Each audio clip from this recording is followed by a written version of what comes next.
केवल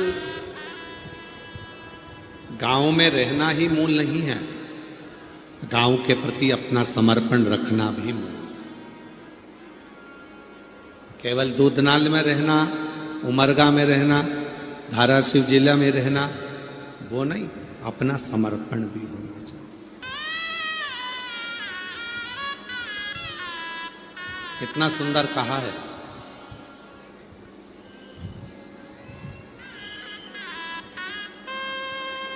जिस गांव में तुम्हारा जन्म हुआ है, जिस भूमि पर तुम्हारा जन्म हुआ है, उसके प्रति थोड़ा सा कर्ज तुम्हारे माथे पर रहता है, और वो कर्ज को मिटाने का एक ही तरीका है कि उस गांव का विकास हो, उस गांव का विकास। और मैं श्री राजेंद्र आनंदराव जी पाटिल जी आपको धन्यवाद देता हूं कि इस दूधनाल गांव को जो नहीं भी जानते थे, नहीं पहचानते थे, उन्होंने अपने अपने गूगल पे सर्च किया कि सीहोर वाला बाबा आ रहा है, तो आखिर ये दूधनाल है कहां, कितने किलोमीटर दूर है। बोलो बोलो, सही है कि गलत है? कई लोग ऐसे होंगे जो इस गांव में कभी नहीं आए होंगे, पर उन्होंने सर्च कर कर देख कर कि आखिर है कहां, कहां दूधनाल है कहां। और लोग इसी को राष्ट्र के प्रति, इसी को अपने गांव के प्रति समर्पण कहते हैं। एक बार राजेंद्र पाटिल जी के लिए जोरदार ताली बजाकर उनके लिए साधु का बहुत बहुत इसी को समर्पण कर, समर्पण का भाव यही है। और आपसे भी निवेदन है, जितने शिव महापुराण की कथा को श्रवण करने के लिए आप दूर दूर से आए हैं, आप लोगों से निवेदन है, बन सके अपने गांव के बच्चों को अच्छी शिक्षा दीजिए, अच्छी चिकित्सा दीजिए। 1 रुपया भी किसी को दान मत दीजिए, मत करो कहीं पर दान, 1 रुपया किसी को मत दो, पर अपने गांव के बच्चों को जिनको पढ़ना है, एजुकेशन करना है, उनके पास में धन नहीं है, और बाबा ने यदि आपको दिया है तो उन बच्चों को पढ़ाने का जिम्मा उठाइए। पढ़ाई है, शिक्षा दो।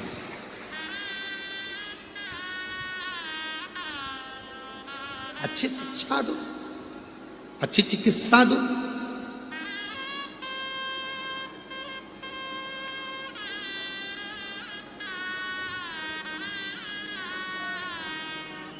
हमको कल मालूम पड़ा राजेंद्र जी पाटिल साहब कि आप भी दूधनाल गांव के आसपास के बच्चों को, दूधनाल गांव के कई लोगों को सहयोग कर कर उनको शिक्षा, और उनको कहीं ना कहीं अगर मुंबई में आए हैं, आप तो मुंबई रहते हैं, मुंबई में अगर आए हैं और किसी को कोई चीज़ की ज़रूरत पड़ती है तो उनके लिए तुरंत तत्पर खड़े रहते हैं। उसके लिए हम आपको साधुवाद देते हैं। इन सब चीज़ों, ये तत्परता, यही एक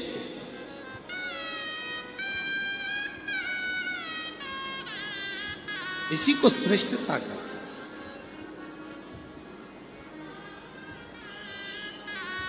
आओ कभी सीहोर, हमारी तरफ से निमंत्रण है आपको। जब तुम्हारा मन पड़ जाए, जब तुम पर बाबा कृपा कर दे, तो एक दिन सीहोर आकर देखो।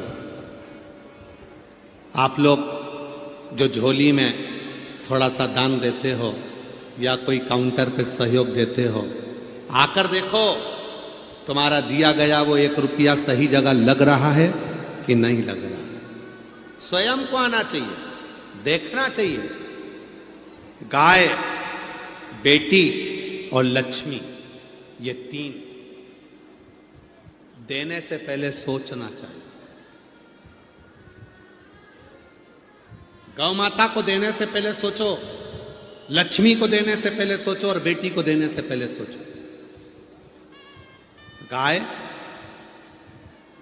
ऐसे ब्राह्मण को मत दे देना कि वो दूध के चक्कर में लेकर जाए, बाद में दूध देना बंद कर दे तो वो किसी को बेच दे। फिर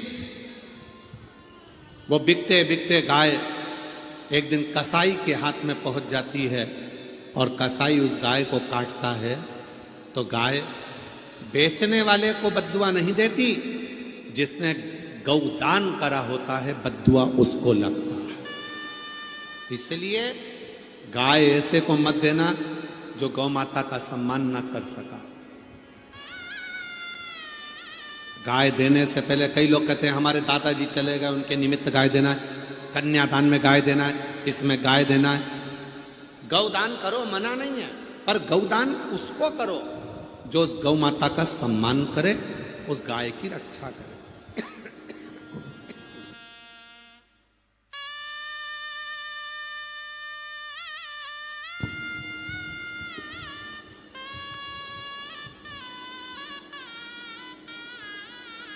जो गौ माता का सम्मान करे, गाय की रक्षा करे।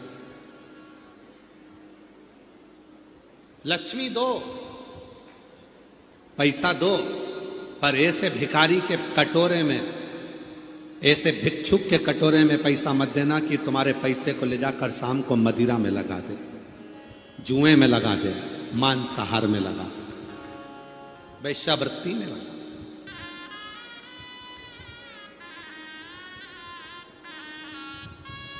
हमने कई लोगों को देखा है, दिन भर मांगते हैं, शाम को दारू की दुकान पर पहुंच जाते हैं। लक्ष्मी गलत कटोरे में जाती है और गलत जगह पर जाती है तो दान करने वाले को रोना पड़ता है। गाय गलत जगह चली जाती है गौ माता, तो दान करने वाले को रोना पड़ता है। लक्ष्मी गलत कटोरे में चली गई, किसी के कटोरे में दे दी और उसने शाम को मदिरा में, जुए में, मांसाहार में, वैश्यावृत्ति में, गलत काम में लगा दिया, तो वो लक्ष्मी भी रोती है, बद्दुआ देती है। देने से पहले विचार करो, कहां दे रहे हो, किसको दे रहे हो, क्यों दे रहे हो। इसलिए हम आप लोगों का हर कथा में बारंबार कहते हैं कि तुम देते हो तो एक बार सीओर में आकर देखो कि तुम्हारे धन का कितने बच्चे पढ़ाई कर रहे हैं, तुम्हारे धन से कितने लोग भोजन कर रहे हैं, तुम्हारे धन से कितनों की चिकित्सा हो रही है, तुम्हारे धन से कितनी एम्बुलेंस चल रही है, तुम्हारे धन से कितनों की व्यवस्था हो रही है, तुम्हारे धन से क्या क्या क्रम हो रहा है। तुम्हें स्वयं को आकर देखना चाहिए, स्वयं को। गाय को देने पहले, गौ माता दान करने से पहले विचार करो कि यह सही जगह जाए। लक्ष्मी देने से पहले विचार करो कि यह सही जगह जाए। और बेटी को देने से पहले विचार करो, बहुत बड़ा घर या बहुत सारा सामान, पेट्रोल पंप, डीजल पंप, बंगला, ये सब ना देखते हुए ये विचार करो कि जिस लड़के के साथ बेटी को ब्याया जा रहा है वो मेरी बेटी का आदर करे, सम्मान करे, सत्कार करे और उसको खुश रखे।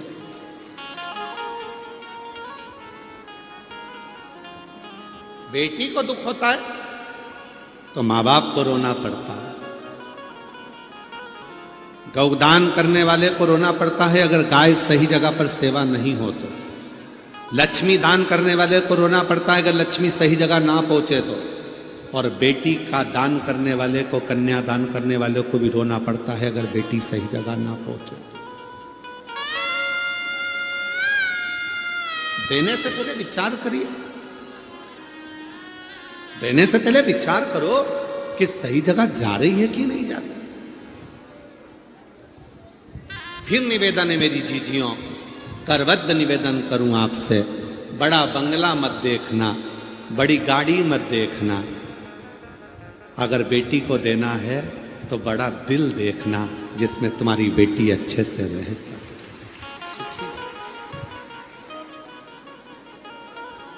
खुश रह सके।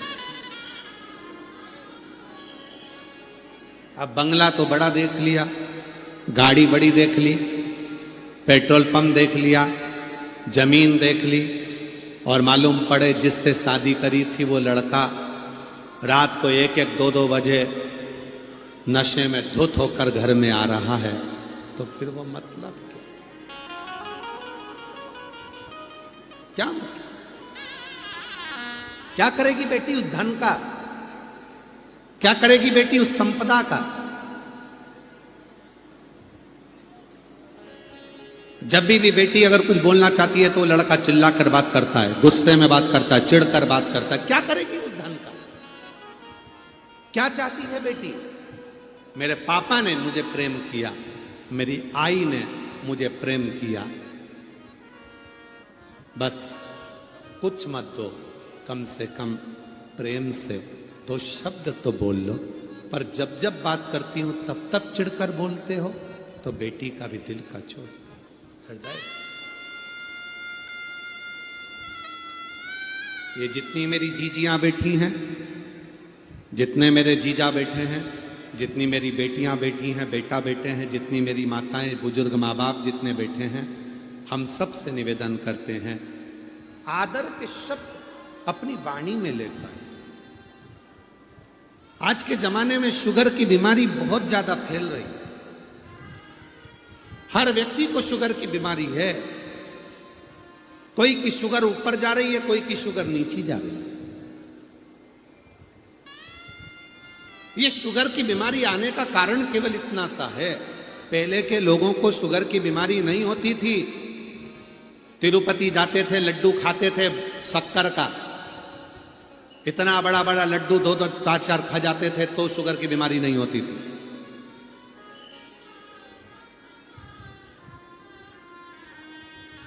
शिरडी जाते थे तो वहां से लड्डू लेकर आते थे, वो भी लड्डू खाते थे। पंढरपुर जाते थे तो वहां से भी लड्डू लेकर आते थे, वो भी लड्डू खाते थे। तीर्थ करने जाते थे तो वहां से भी लड्डू लाते थे, वो भी लड्डू खाते थे। रामेश्वरम, काशी, सब दूर से लड्डू लाते थे, खाते थे। शुगर की बीमारी नहीं होती थी। अभी अभी शुगर की बीमारी हो रही है। क्यों? क्योंकि पहले शुगर की बीमारी इसलिए नहीं होती थी, लोग मीठा खाते थे तो जीवान से मीठा बोलते थे, तो शुगर लेवल में रहती थी। आजकल शुगर की बीमारी इसलिए हो गई है कि लोग मीठा खाते तो हैं पर जीवान से कड़वा बोलते हैं, मीठा नहीं बोल पाते। जिस दिन तुम मीठा बोलना चालू कर दोगे उस दिन तुम्हारी शुगर लेवल में आ जाएगी। शुगर लेवल में रहना प्रारंभ कर। डॉक्टर से जाकर पूछो शुगर की बीमारी क्यों होती है।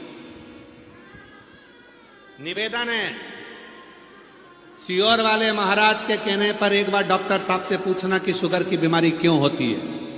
डॉक्टर कह देंगे अधिक टेंशन ले रहे हो, अंदर अंदर थोड़ा ना कुछ रख रहे हो, भूखे रह रहे हो, चिंता में रह रहे हो, टेंशन ले रहे हो, इसलिए शुगर की बीमारी हो रही है। वो टेंशन आया क्यों?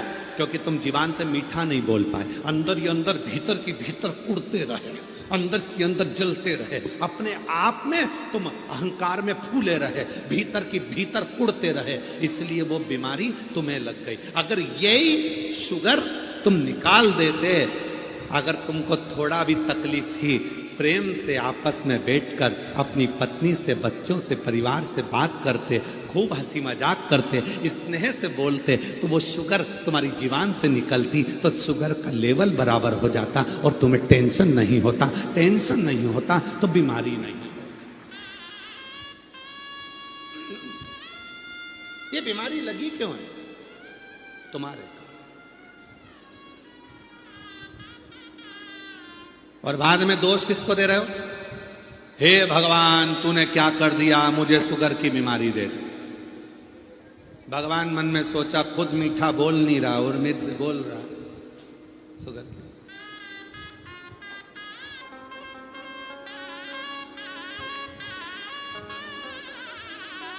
सीखो मेरे भोले बाबा से। विष पीते हैं, अमृत देते हैं।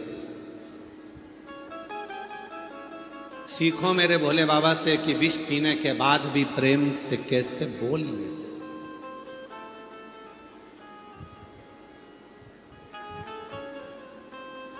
कंठ में विष भरा,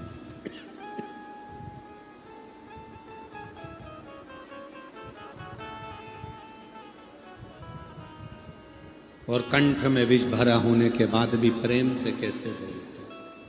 कैसे विचार करना। हमने कई लोगों से पूछा क्यों भैया घर में आते हो चिड़चिड़ करते हो? अरे गुरुजी तुमको क्या मालूम हमें इतना टेंशन रहता है। तो वो सारा टेंशन पत्नी पे निकालोगे? सारी चिंता क्या पत्नी को ही दोगे? बाहर तो अच्छे से रहते हो, फोन पे बात करते हो अपने दोस्तों से तो बड़े खिलखिला के बात करते हो, रिश्तेदारों से बात करते हो तो बड़े खुश होकर करते हो, और पत्नी से बात करते हो तो चिड़चिड़ करके करते हो। क्यों भैया, क्या हुआ? तो कई लोगों ने कहा हम बहुत चिंता में रहते हैं, बहुत टेंशन में रहते हैं। टेंशन में रहते हो तो पत्नी पर गुस्सा करोगे, चिड़चिड़ करोगे?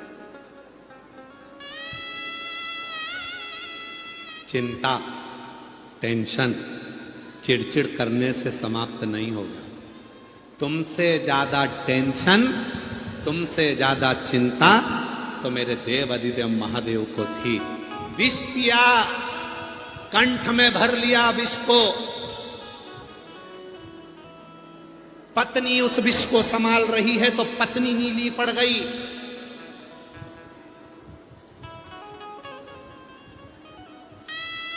कंठ में विष, इतना कंठ में विष भरा है, ऊपर से धतूरा कांटे वाला शरीर पे पड़ा है। धतूरा, इतना विष।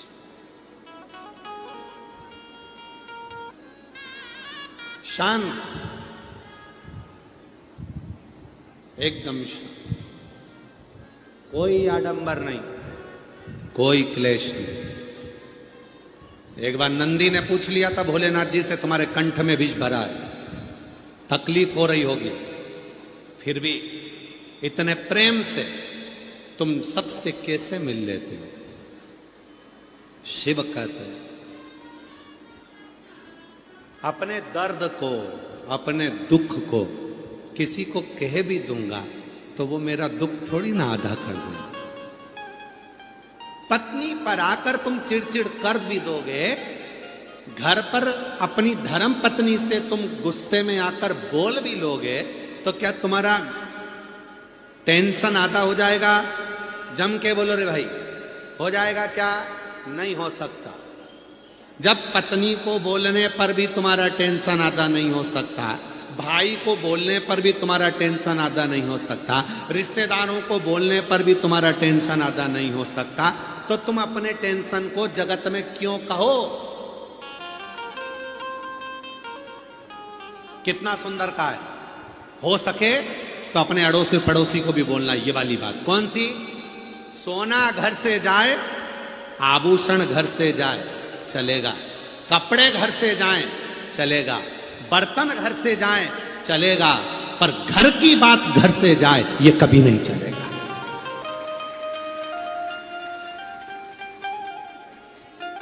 चेन चली गई ना, चले जान दो। अंगूठी चली गई ना, चले जान दो। घर से कपड़े चले गए ना, चले जान दो। बर्तन चले गए ना, चले जान दो। घर से सामान चले गया, चले जान दो, पर घर की बात घर से कभी नहीं जाना चाहिए। क्यों?